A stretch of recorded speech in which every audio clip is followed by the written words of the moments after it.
भारत को 1947 में आज़ादी मिली। सवाल यह है कि देश की आज़ादी में सबसे बड़ा योगदान किसका है। स्वतंत्रता संग्राम में उनके सेनानियों के योगदान के बारे में सब कोई चर्चा करता है, लेकिन सबसे बड़ा जिसका योगदान है उसकी कोई चर्चा नहीं होती। भारत और इसके पास का श्रीलंका और म्यांमार जो बर्मा था, उसकी भी आज़ादी हुई, उसको भी स्वतंत्रता मिली, लेकिन वहाँ कोई स्वतंत्रता संग्राम नहीं हुआ, स्वतंत्रता सेनानियों की कोई सूची नहीं है। तो अब यह सवाल उठता है कि भारत की आज़ादी क्यों मिली, सबसे बड़ा योगदान किसका है। मैं कुछ अलग बात करूँगा। मैं यह बताना चाह रहा हूँ, समझाना चाह रहा हूँ, यह जानना चाह रहा हूँ कि अंग्रेज़ यहाँ क्यों आए और उन्होंने यहाँ क्या क्या किया और क्यों चले गए। जब आप इस पर नज़र डालेंगे तो आप पाएंगे कि अंग्रेज़ यहाँ व्यापार करने के लिए आए और व्यवसाय की हित ही उनका सबसे प्रमुख हित था। व्यवसाय में वृद्धि करना, व्यापार में वृद्धि करना, सामान खरीदना, बेचना, ले जाना, लाना, यही उनका कारोबार था। तो उन्होंने जो स्थापित किया वह व्यापार के हित में, आप कहें तो व्यापारिक साम्राज्यवाद को स्थापित किया। लेकिन जब यूरोप में औद्योगिक क्रांति हुई तो औद्योगिक क्रांति के लिए कच्चा माल, ईंधन और तैयार माल के लिए बाजार की आवश्यकता थी। तो जो व्यापारिक साम्राज्यवाद था वो औद्योगिक साम्राज्यवाद में बदल गया, साम्राज्यवाद का स्वरूप बदल गया। अब व्यापार करने आए थे तो यहाँ लोग आना, बसना, किला बनाना, ये सब शुरू कर दिए थे। अब जब औद्योगिक साम्राज्यवाद आया तो आप देखें रेलवे लाइनों का जो विस्तार हुआ है, वो समुद्र के किनारे से बंदरगाहों से अंदर में जाता था, कच्चा माल ले जाता था, ईंधन को ले जाता था, मतलब कोयला जो भी है उसको ले जाता था, और तैयार वहाँ माल होता था। तैयार माल को यहाँ ला करके बंदरगाह से उसके अंदर में पहुँचाया जाता था। यह ठीक है, इस तरह से चलने लगा। लेकिन ये साम्राज्यवाद था और इसके साथ साथ उपनिवेशवाद, यहाँ कॉलोनी बनाया, लोग यहाँ बसे और यहाँ रहने लगे।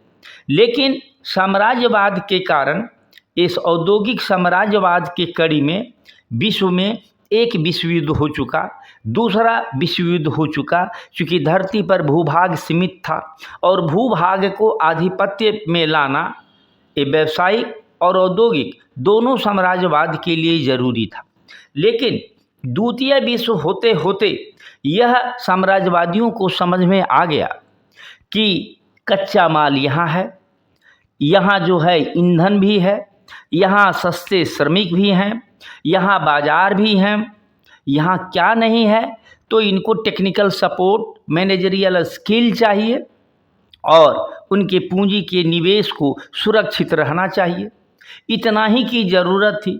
तो क्या ज़रूरत है कि यहाँ से कच्चे माल को ढो करके यूरोप ले जाएं, ईंधन को ले करके वहाँ जाएं, वहाँ उत्पादन करें, अपना पर्यावरण गंदा करें और उत्पादित माल को फिर यहीं लाएं और यहीं के बाज़ार में बेचें।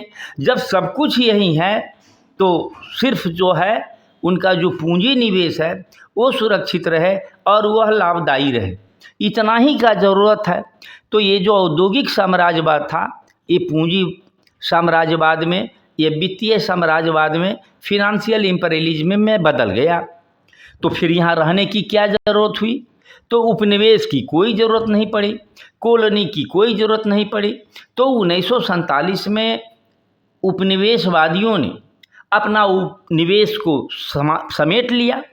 भौतिक रूप से जो देखते हैं, जिनको ये शरीर के आँखों से ही दिखता है, उनको तो लगा कि अंग्रेज चले गए, हम स्वतंत्र हो गए।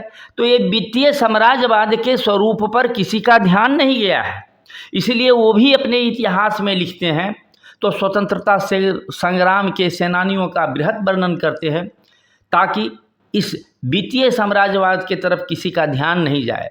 अब तो यह है कि वित्तीय साम्राज्यवाद के बाद उसी में डाटा का साम्राज्यवाद भी जुड़ गया है अब ये स्वरूप बदल गया है। कॉलोनी की ज़रूरत नहीं है, हम स्वतंत्र हैं। कितने स्वतंत्र हैं, कितना काम करने के लिए स्वतंत्र हैं, यह एक अलग मुद्दा है। लेकिन भारत की स्वतंत्रता का ये पहलू ज़रूर समझें कि अंग्रेज यहाँ व्यापार करने आए थे, उसके बाद वो औद्योगिक सामानों के उत्पाद, रॉ मटेरियल और उत्पादों का व्यापार किए, और जब सब चीज़ यहीं करना था तो कॉलोनी की कोई ज़रूरत नहीं पड़ी, इसीलिए कॉलोनी उठा करके चले गए और बाकी स्वरूप अभी भी बना हुआ है। ठहर करके विचार कीजिएगा, आपको भारत की आज़ादी का एक नया विजन मिलेगा। मैं किसी का असम्मान नहीं कर रहा हूँ, मैं सभी का सम्मान कर रहा हूँ, उन्होंने किया। लेकिन ये भी बात ध्यान में रखना है कि आपका पड़ोसी देश श्रीलंका और म्यांमार में कोई स्वतंत्रता संग्राम का आंदोलन नहीं हुआ, उसको भी स्वतंत्रता मिलना हुआ। भारत में ही सेकेंड वर्ल्ड वॉर के बाद भारत को ही सिर्फ स्वतंत्रता नहीं मिली, विश्व के अनेक देशों को मिली। क्यों मिली, ठहर कर सोचिएगा। सुनने के लिए धन्यवाद। चैनल को ज़रूर सब्सक्राइब कीजिएगा।